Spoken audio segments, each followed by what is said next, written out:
Welcome to another episode of the Coffee Conversation Show, powered by the Emerging Area Forum (TEIF) and our tech partner Prime Infotech Solution. Today's series is the Emerging Lawyer, and the topic is Behind the Gavel: Conversations with Lawyer Jay Kothari. He's an associate at AZB Partners, specializing in insolvency, restructuring, and structured finance. With a diverse background encompassing experience in different areas of law and since both in-house and at prestigious law firms, Jay brings a unique perspective to his practice. So, Jay, welcome to today's coffee conversation. I just wanted to explain Thank you you. again. We do it in three parts: your professional, personal, and a surprise rapid fire round. Thank you so much for having me, Mr. Ray. Okay. So, uh, so friends, I'm Ryan Amir Virani here, your host at Coffee Conversation and a legal tech evangelist. So, Jay, your first question in the professional journey round. Can you walk us through a typical day in your role as an associate at AZB Partners? But I think that would be very straightforward, something that I do in and out every day. Uh, so my typical day would start off around 10 a.m.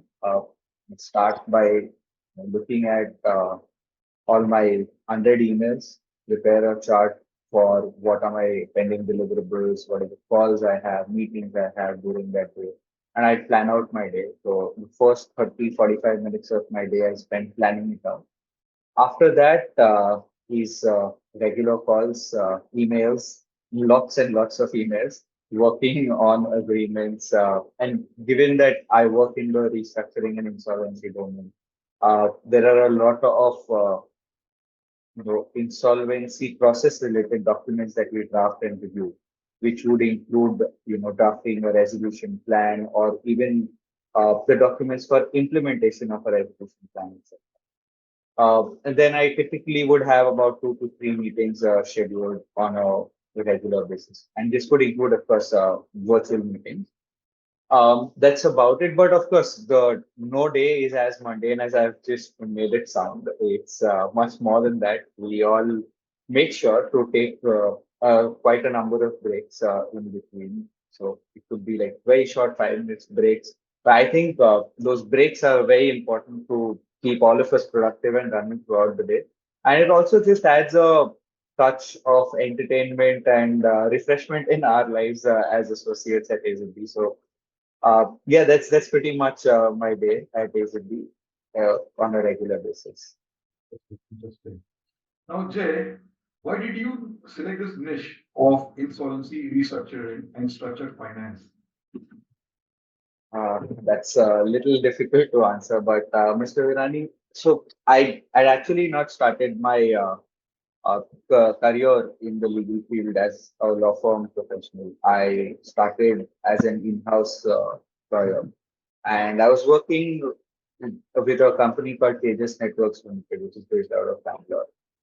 And my job role was very nice and very satisfying actually. But after a point of time, there was an instance in that job where we were dealing with an insolvency related case, and I had had some limited instruction on the insolvency and bankruptcy code back in my final semester in college, which got me really interested into that matter that we were dealing with.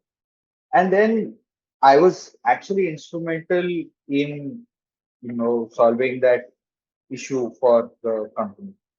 Now, considering that, and that just got me thinking after that matter was sorted, that with the limited instruction that I had, if I could play such an important role, I could do much more with detailed instruction. And therefore, I decided to quit that job. And then I went to the Indian Institute of Corporate Affairs, which is in Manesar, and undertook this course called the Graduate Insolvency Program, which is now known as the Postgraduate Insolvency Program. This is a course which is offered by the Insolvency and Bankruptcy Board of India with the Ministry of Corporate Affairs. And I undertook a specialization in insolvency and bankruptcy code and the allied rules, regulations, and other laws there. and then I joined basically. So for me, the coming into the insolvency domain has been a sort of realization much more than a choice. Very interesting. Uh, so my next question will be about your experience as an in-house counsel at Tejas. Uh, what was the role over there, and what kind of exposure it brought to your career? Um, so at Tejas Networks, I mean, I was at a very junior low role. I had just started out, so I didn't have a very major role to play. But of course, I was involved in every, or rather, almost every aspect of business which required legal understanding or legal inputs. And that required me to deal with several business teams, marketing teams, sales teams, and even the financing teams at Vegas. And I would advise them regularly on different aspects, uh, particularly with respect to the contracts that were being entered into, whether certain terms could pose a threat to business environment, typically with related to the damages that would have to be paid upon non-performance or breach of contract, or the kind of indemnity that we were giving, or the kind or the way in which we could limit our liability under those contracts. So that was primarily what I used to do. I also used to interact a lot with the HR function at Tables to advise them from time to time on employment related matters. But of course, none of that is my domain of expertise. Uh, and especially now that I practice solely in the insolvency and restructuring domain. But what I did learn there, Mr. Virani, and I think that is very, very important for any lawyer working in a commercial sort of a setup, is that law and business are complementary to each other. And that understanding of that role of a lawyer is required to be reflected in whatever we do. Wow. So now my next question will be related to your niche area, insolvency, restructuring, and structured finance. Uh, so if a project comes to AZB and your senior partner, what kind of brief does the senior partner gives to the team? These are the areas, and how do you start working, and what are the preparations one has to are involved in such kind of insolvency cases?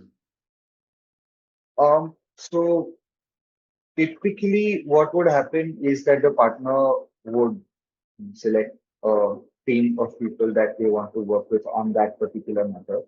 Now, there could be several considerations for that, which I'm of course not privy to. But once the team has been selected, the brief that I have generally gotten from partners, and I think the way they go about it is very helpful, is that they first tell us what the matter is about. So typically in an insolvency case, a company is undergoing insolvency resolution process under the IBC. Now they'll tell us about what this company is, what business do they do, and when it has been admitted into insolvency. They would also tell us the kind of role that we are supposed to play. And an understanding of the role that we are supposed to play is very important, because we would be told that we are either supporting the resolution professional who is going to be managing the company and its day-to-day affair, or we are going to be advising a resolution applicant who is looking to acquire this company pursuant to the insolvency process. And that gives us an insight in terms of how we are supposed to approach the matter. Of course, after that, the preparation has no shortcuts. Preparation has to happen in a very comprehensive manner. So we'll start off by looking up what the company is, what its history is, what kind of business it does, what kind of debt it has, what is the immediate reason for the company to go into insolvency, what are the possibilities that we are looking for, and then let's say if we are advising the resolution applicant, then we would be brainstorming about the different possibilities in terms of how the company can be acquired pursuant to an IBC process. If there's a possibility of, or if the promoters of the company are in settlement talks with the creditors. So we would advise our clients accordingly in terms of what they can expect in the process, etc. So the in terms of preparation, of course, there is, as I said, no shortcut. Everything, every possibility has to be looked into, and preparation has to be very, very comprehensive. But in terms of the brief that we get from the partners, I think it is they tell us exactly what we are supposed to look out for, and then of course with experience we figure out what all we are required to give in terms of output. That's good insight to share the how the process starts. Uh, well, going through this, I came up recently. This you were part recently of a debt restructuring of 32,700 crores of NARCL by SREI Group. So working on this kind of a mega project, what kind of exposure you got and how value will it bring to your career in this niche area?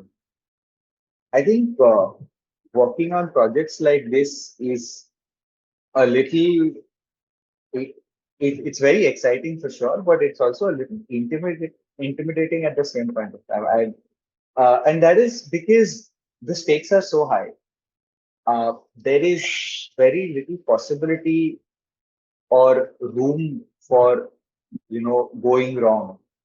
Um, and of course, matters are very complex at such a scale. I mean, we are looking at a debt resolution of 32,000 crores, which is a massive amount of money. And the entire fact situation in such circumstances is so complicated that we get to learn new things. The way it has added to my knowledge is that I have dealt with a lot of situations during this process that I did not think could have come up or ordinarily. And but that is possibly also because of my limited experience in the domain. One key takeaway from this process, actually two key takeaways, is one, speed is of the essence in any insolvency resolution process. So there have been times where we've had to deliver outputs or results within a very, very limited time. So, for example, if a document has to be reviewed, sometimes we get time to review it over the course of a couple of days or even weeks for that matter. But sometimes a heavy document would come in and the turnaround time is just about 24 or 30 hours.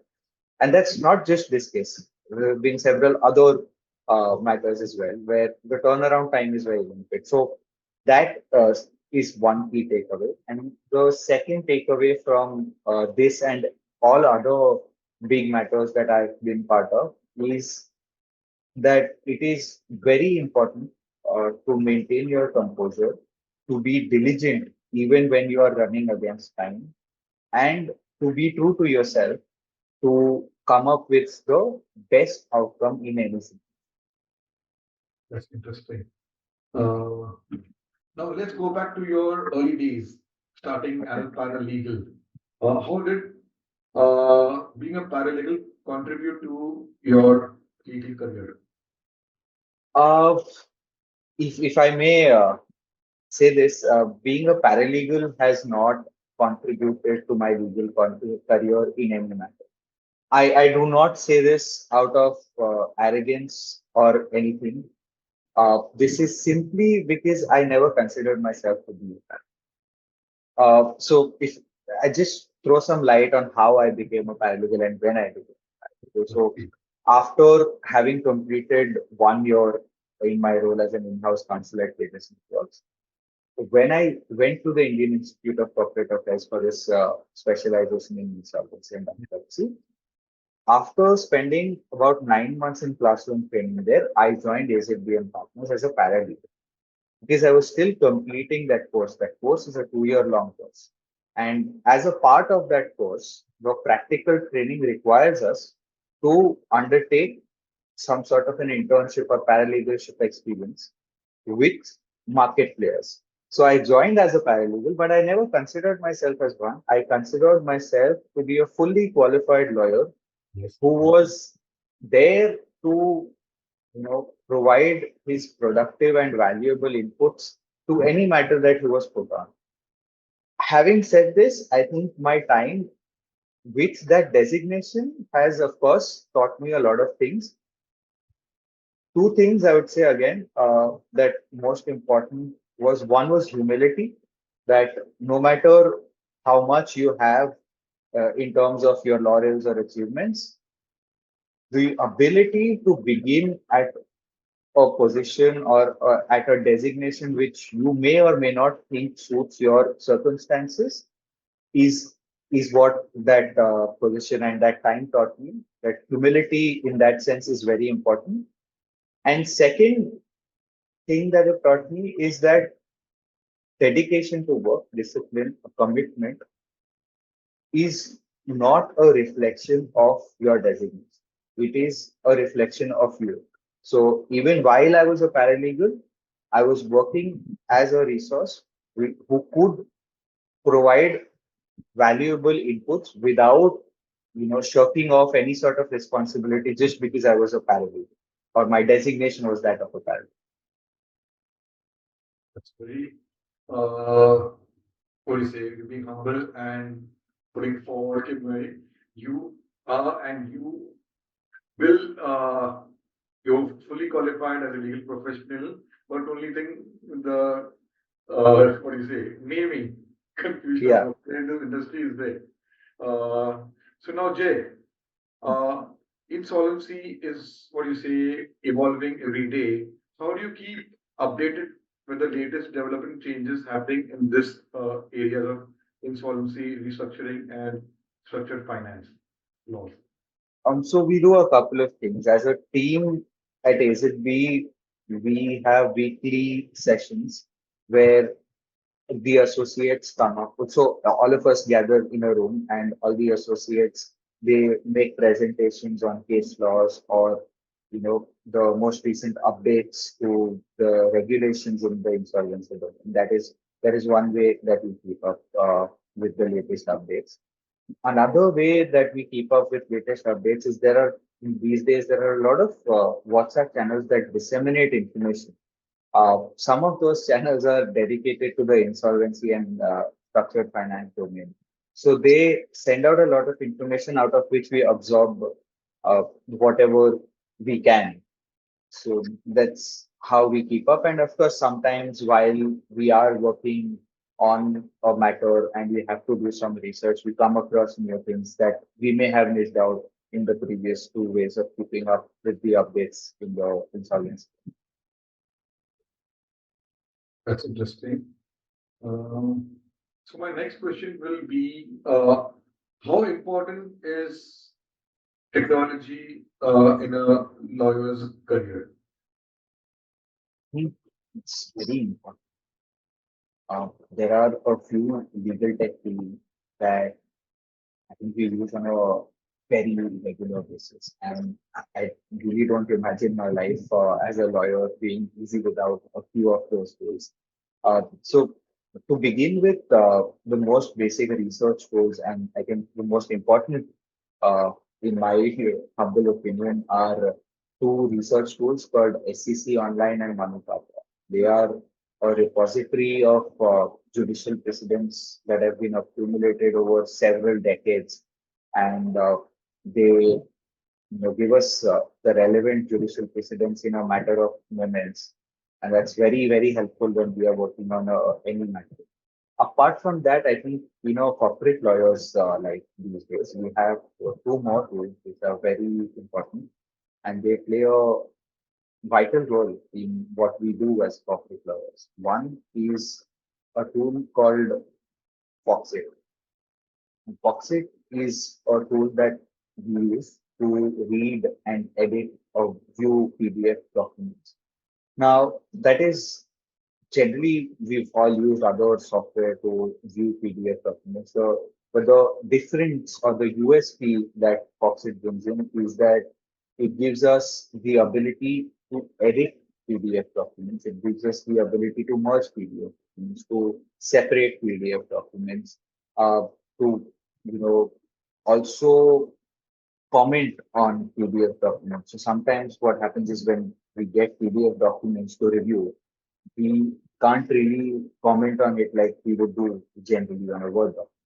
The Foxit gives us the ability to add comments to those documents or notes to those documents, and that has really helped us in our review of documents. Another tool is it's called Workshare, and it used to be called Workshare. Now it has been renamed to Litera.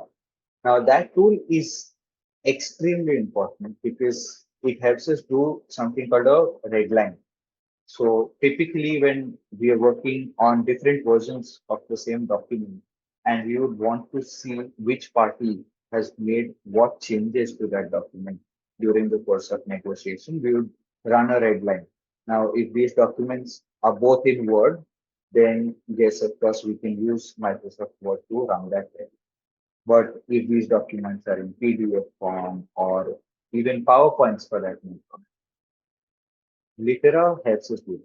Litera can just very simply run a red line and give us a summary of what are the additions that have been made from a previous version, what are the deletions, what are the modifications, and Litera marks all of them in different colored fonts for us to easily view them and analyze what is relevant for us, what is not relevant. Another very special part about using Litera is that there's a Microsoft Word plugin for Litera, which helps us do proofreading and other defined terms checks. So after having worked on, let's say, an agreement, once I let Litera analyze that Word document, it will tell me all the grammatical errors that I've made. It will tell me all the proofreading errors that I've made, and it will tell me if I have used a defined term but not really defined it, or if I've defined a term but not used it, or if I've defined a term twice. So it helps us clean up our documents before they are sent out to the client. So I think technology that way has a very significant role to play in the life of a public lawyer. And am, I am honestly, I've seen a lot of other lawyers also use these tools very often. So thank you for sharing this about legal tech tools, which has helped you and other legal professionals, lawyers at so many law firms. So now, Jay, you were recently one of the panel judges at Moot Court Association School of Law, UPS. For a layman, can you explain what is a moot court and how was the experience being a panel judge at this event? Of course. So a moot court is honestly something that I was honestly fascinated with during my days in college.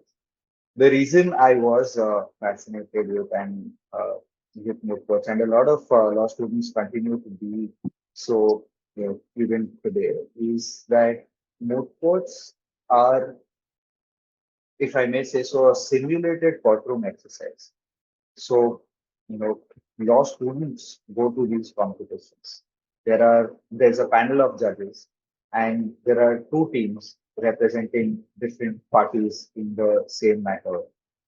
Both these teams get to argue. They get to present their legal arguments.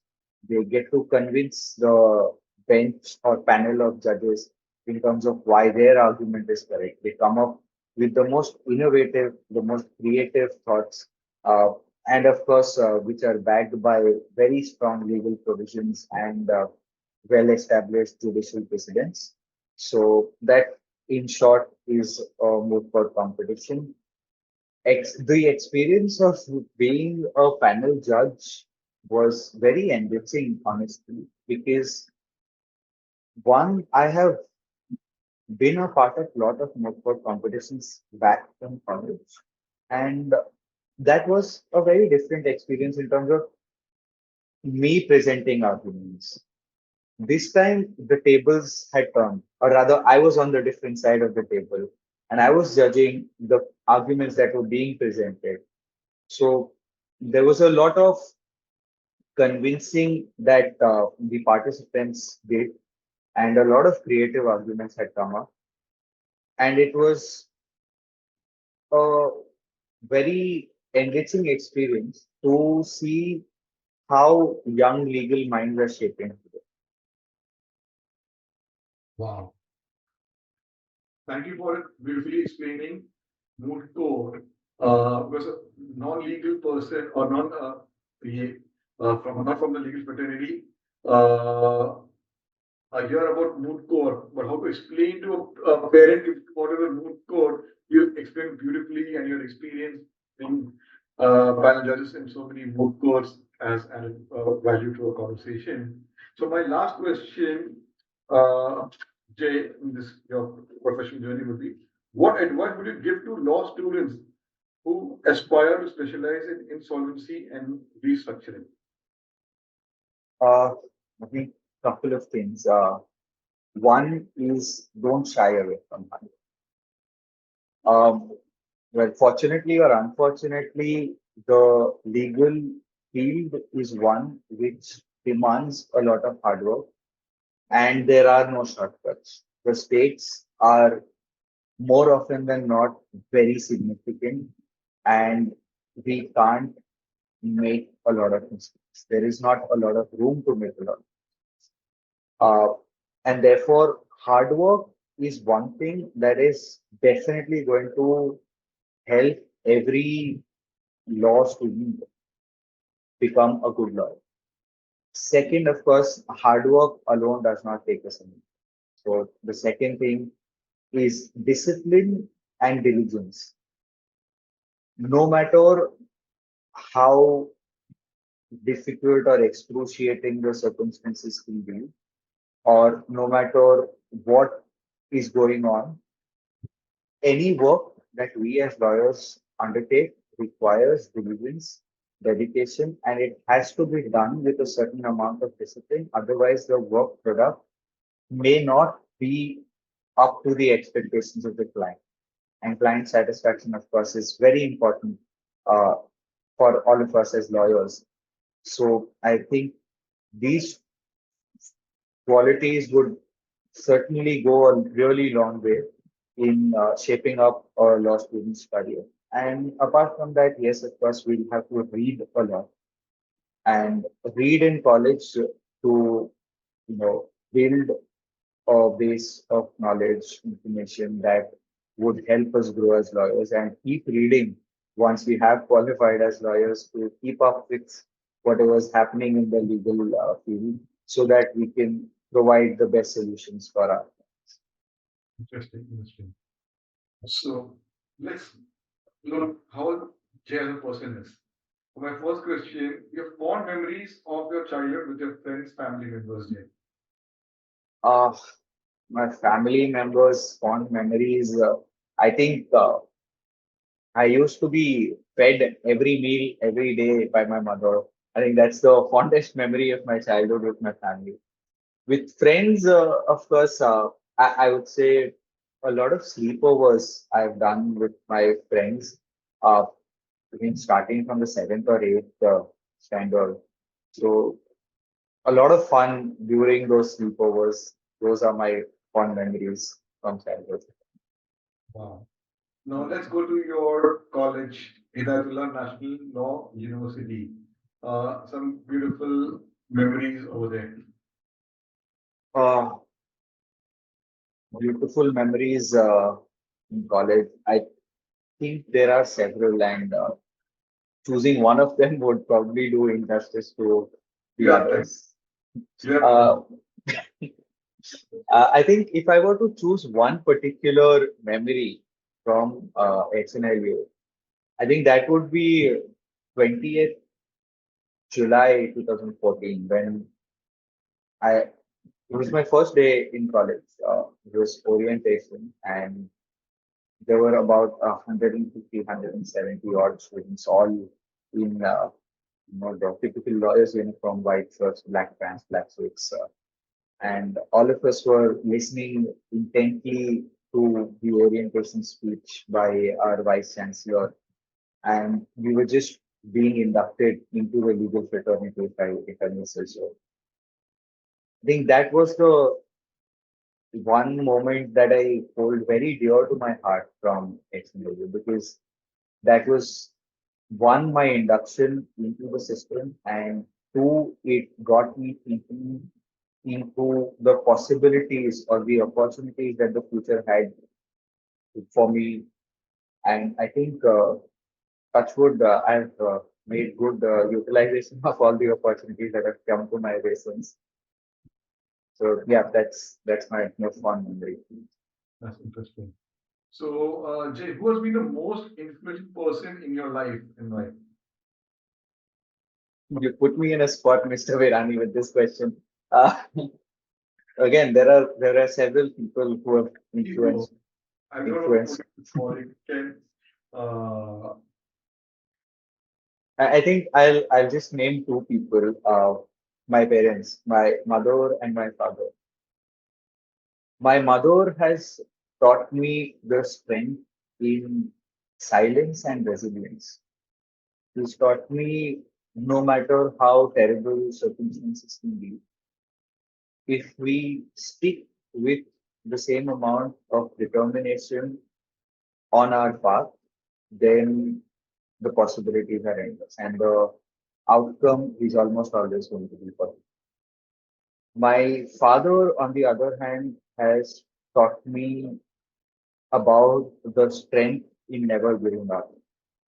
So no matter how many times you fail or how many times you have to start from the scratch, if again we never give up, the universe always falls in love with a stubborn soul, and therefore the outcome again will almost always be positive. Two of the most influential people in my life. uh, I'm just remembering my parents also. Okay. So, what are your favorite hobbies or pursuits outside of work? Uh, I I don't have any favorite hobbies or pursuits as such, but recently I've been caught by the fitness bug, if I can call it that. So I try to, maintain some sort of a diet, go to the gym twice or thrice a week, workout. And I've been playing a couple of sports very regularly. There's a new sport which is catching up. It's called pickleball. We try and go play pickleball once a week.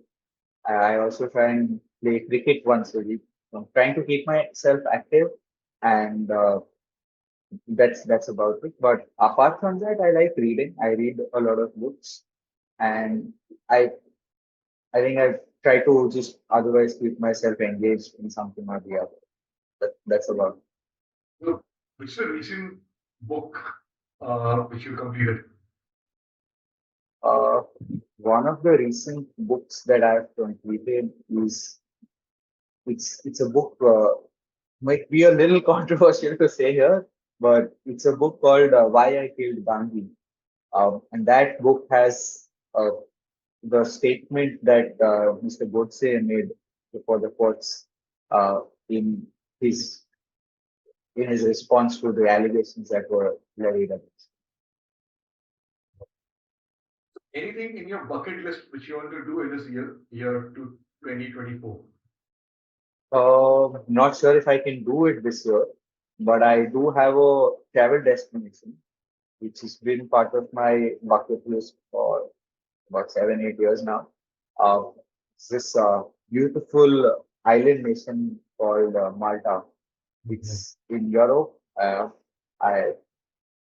I have been, really planning to go visit it, but for some reason or the other, I haven't been able to. So I'd possibly try and go visit Malta this year for a vacation. Hopefully it will happen. Just keep on visualizing and keep pictures of Malta everywhere. In your I mind, do, I do. in your room. So people will motivate you. Okay, bhai, Jay, jaake ja ja. Of course. Just jokes apart, it will happen once you start visualizing and seeing divine does something, works around. Yeah, bhai, Jay. I hope. Thank you. Okay. Uh, That was your travel. In what about your food interests? For food interests, I have a very desi food palette, if I may say.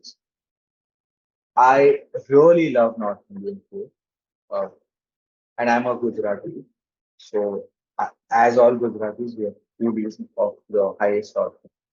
Uh, I love to eat, but I think since the last 1 year, I've tried to control my eating habits. But otherwise, I would eat all sorts of parathas, kulchas, chole chawal, rajma chawal, you name it, and I'll eat it.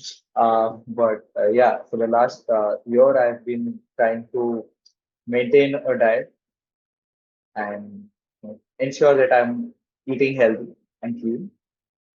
But yes, my food habits, pretty much a foodie, yes.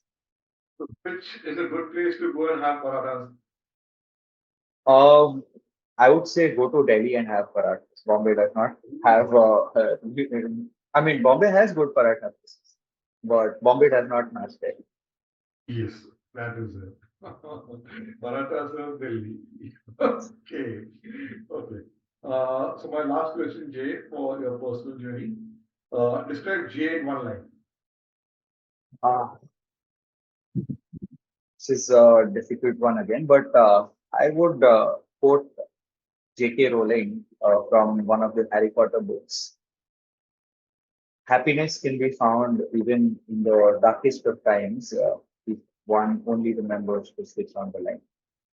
This phrase has, of course, been with me. It's been stuck in my head since I first read the Harry Potter books, uh, and it has, of course, helped me in turbulent times, in times when I did not have faith in myself to be able to do something or get something. It has given me the hope to, see that there is some sort of light at the end of the tunnel. And if only I keep trying, and if I only remember to switch on the light within, I can find happiness.